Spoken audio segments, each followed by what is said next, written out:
Penguin Random House Audio presents The Museum of Whales You Will Never See and Other Excursions to Iceland's Most Unusual Museums. This is the author, Kendra Greene. For the sorcerer who took me to see petrified trolls, who sent me running from the museum to catch a car departing even before I understood that I might hope to see whales. Tears fall in all the rivers.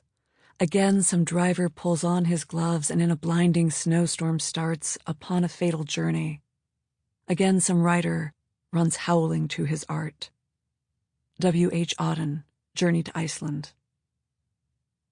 When they boarded the boats, the Icelanders had the heaviest trunks, because they packed their trunks with books, not clothes, not shoes, books. You don't feel starving or in pain if you have a book. Valger Thorvaldsson. Why have a museum if you don't have a story?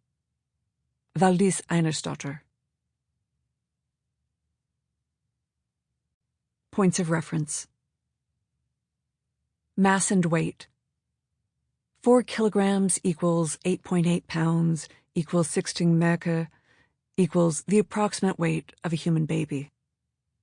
20 tons equals 40,000 pounds equals the approximate weight of a red-comb sea monster. Distance. 500 kilometers is 310 miles, is the approximate stretch of southern coast without a bay. L is the length of an arm from elbow to the tip of the middle finger, approximately 18 inches. 40 Ls is approximately 20 yards, is approximately 18 meters, is approximately the length of a narwhal according to the 1585 Ortelius map, which is approximately 3 times modern records of adult narwhal lengths. Currency. 800 kroner is about $6.50 US, is about 6 euros, is about 5.5 British pounds, is the approximate cost of museum admission. 3 cows is the cost of the first Icelandic Bible in 1584. Temperature. 81 degrees Fahrenheit equals 27 degrees Celsius equals the approximate peak recorded temperature in Iceland. Seasons. By the old Icelandic reckoning, there are 2 seasons, summer and winter. Summer begins the first Thursday after April 18th. Winter begins on a Saturday in October, 26 weeks after the start of summer. Where I've taken the liberty of spring and fall, they correspond to the time of year otherwise so named in climates of the Northern Hemisphere. A brief introduction to Séríslensk stafsetning, or specifically Icelandic orthography. As a student of Icelandic, you will become sensitive to the particular sounds and rules of letters like au, oi, ye, ei, I, I, G, F, Gir, K, Joth, K, P, and R, sensitive to the Y sound that J makes, as in Reykjavik, and attentive to the trill of the R.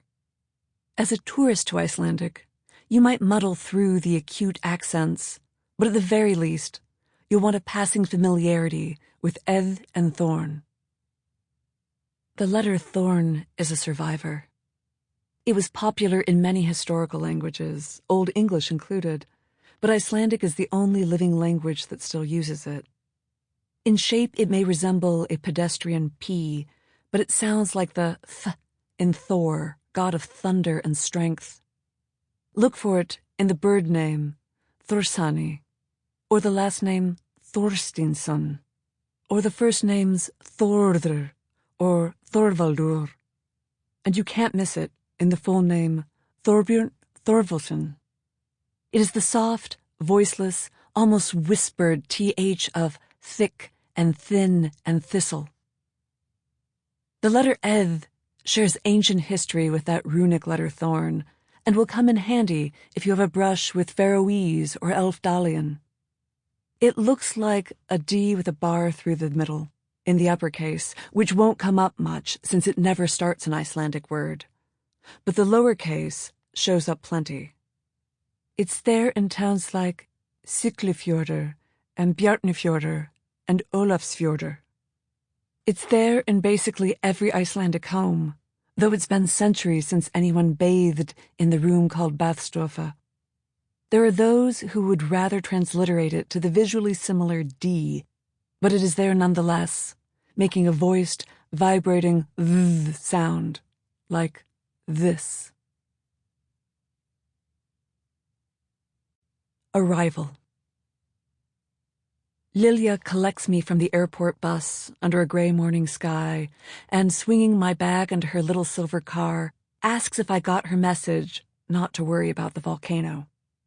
Because you shouldn't, and it won't affect your trip, and these things happen all the time. The whole transatlantic approach from Boston to Reykjavik takes less than 5 hours, which is scarcely time enough to fall asleep or start a third in-flight movie, or convince yourself of the proper pronunciation of every unfamiliar letter in the Icelandic alphabet, eth and thorn especially. But it is apparently long enough to board an airplane and cross half an ocean without having any idea you are aimed straight at a sudden increase in seismic activity. Not that it should be surprising. Just the 45 minutes from the international airport to the bus terminal downtown is a misty drive through old lava fields and venting hot springs, a gradual accumulation of houses and buildings tracing the ocean's edge of an island straddling 2 tectonic plates.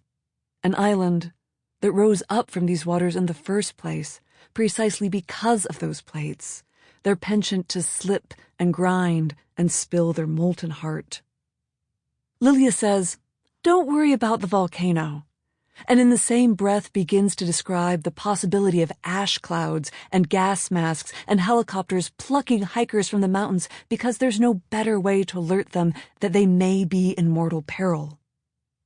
She pulls up the National Weather Service's website, teaches me to toggle from the outline of Iceland annotated with the forecast of rain, to the one predicting the visibility of the northern lights, to the dots and stars mapping a string of tiny earthquakes, every shift and shock detected for the last 72 hours.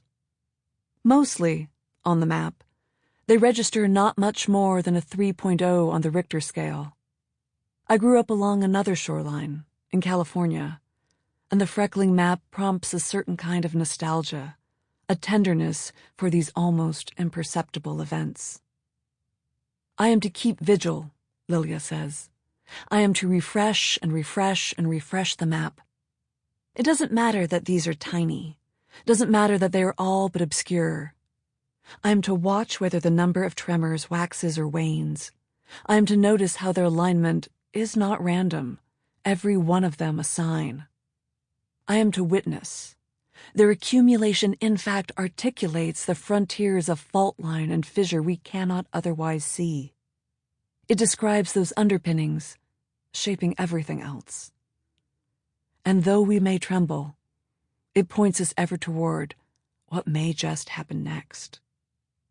The ridgelines here are black rock or lupine-laced, perhaps dotted with sheep if not dusted with snow. Where there is shoreline enough, I pick up sea glass and shards of china, walk past feathers and sometimes bones. I have come, I think it is right to say, because of the borders of this place. Because not just here, but always, something happens at the edges. I have come for the perimeter of territory staked out under the name museum. Because for all the museums I have worked for or volunteered at or interned with, for all the continents where I have been the museum visitor, I have never known a place where the boundaries between private collection and public museum are so profoundly permeable, so permissive, so easily transgressed, and so transparent as if almost not to exist. So maybe don't make plans until we know if the lava is melting the glacial ice, If the flood of all that water unbound will close them. Sample complete. Ready to continue?